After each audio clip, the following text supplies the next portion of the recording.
Greetings and welcome to this edition of Positronic hypersonic. Positronic hypersonic. Positronic hypersonic. I'm Barry P. Cook, and I'm here to talk to you about the latest episode of Doctor Who. It was called The Interstellar Song Contest.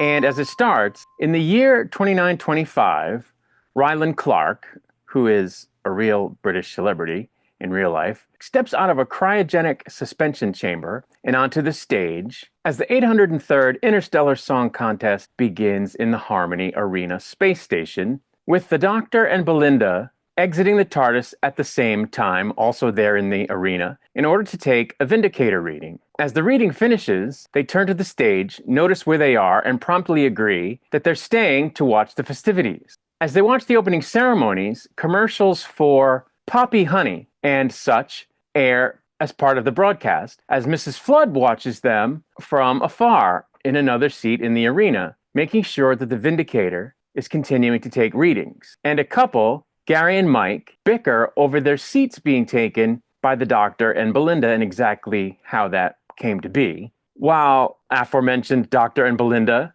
agree that the existence of this contest means that they've been worrying about nothing this whole time because obviously Earth survives. While all this is happening, an alien of the species Hellion named Kid storms backstage at the show and seizes control of the production booth, along with another Hellion, arena worker Wynn. The pair detain everyone and swap over the live stream of the actual contest to the recording of the dress rehearsal. But discrepancies in the two performances tip off the Doctor, watching from his seat, that something has become amiss, and he begins fiddling with the wiring near his seat. As the opening song plays, Kid disengages the space station's safety controls and evacuates the air in the main arena, sending the vast majority of the audience careening out into space, the Doctor and the TARDIS among them, with only Belinda managing to luck out as Wynn quietly closes down the private seats and Belinda hits the roof of hers. Kid smiles to himself as he brings out a device that will generate a deadly delta wave. Belinda exits her seat and meets up with singer Cora St. Bavier and companion Len Kazaa, who both explain to her that the station is in communication lockdown to prevent manipulation of the betting markets and that there's no way for them to call for help. Len then finds Hellion's script in a nearby terminal and tells Belinda all about the gossip he's heard about them, prompting Cora to defend Hellions. Meanwhile, as the Doctor freezes in space, an image bursts into his mind of his granddaughter, Susan Foreman, played by actress Carol Ann Ford, who originally played her in the 60s, and she tells him to go back to find her. He suddenly revives, grabbing a nearby confetti cannon that's floating in space, and propels himself back to the airlock where Mike and Gary meet him and let him in. The three of them then talk about how everyone is frozen but not dead, and about how the mavity, aka gravity, was previously increased by the Doctor such that theoretically everyone is still in range of the station. But the couple finds the idea improbable.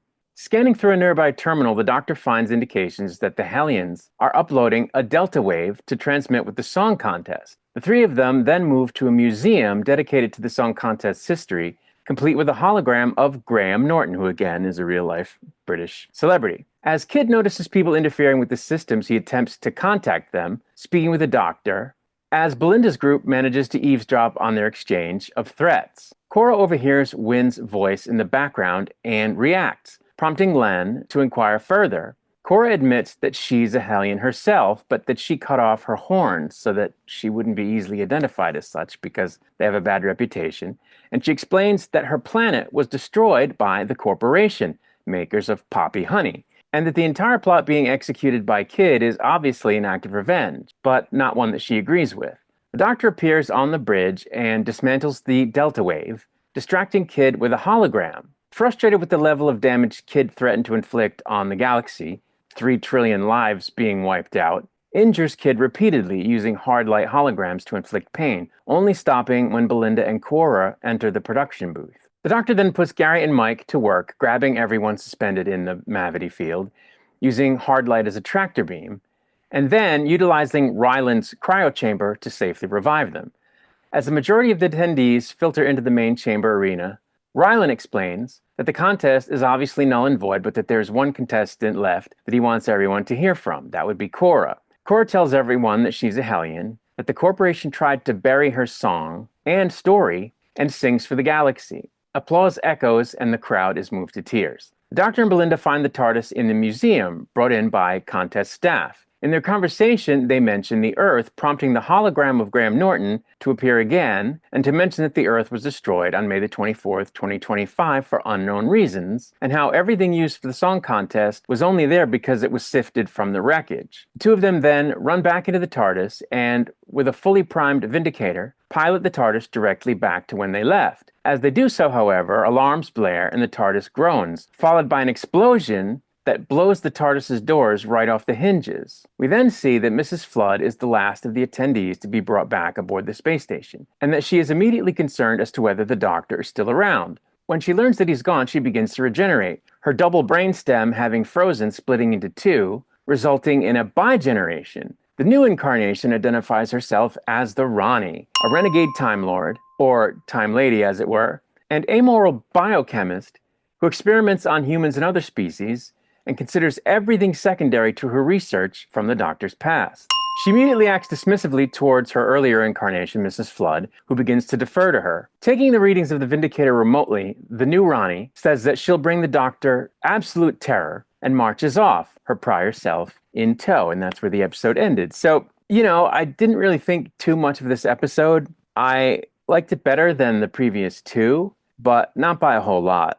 I think, it was a classic story in that the Doctor was trying to prevent a massive loss of life against some crazy villain type person. And, there was a sympathetic angle, which was good in that, the villain was only doing what he was doing because of some terrible thing that had happened to his people at the hands of a greedy entity. So, that was all well and good, but I don't know. It just lacked that element of Doctor Who stories that tends to make them Doctor Who stories, that sort of mind-blowing aspect. It was very down to earth, as it were, for a story about a bunch of people floating around in space. So I didn't love it. We didn't get to see the Doctor and Belinda working together. They were separated, and so I didn't love that either. I also didn't understand how the fact that, all those people who got blown into space were still revivable just because they happen to be caught in a gravity well. That shouldn't matter. They should have been corpses caught in a gravity well, because when you're exposed to the vacuum of space, you die. And I wasn't sure how hard light becomes a tractor beam either. I didn't get that either.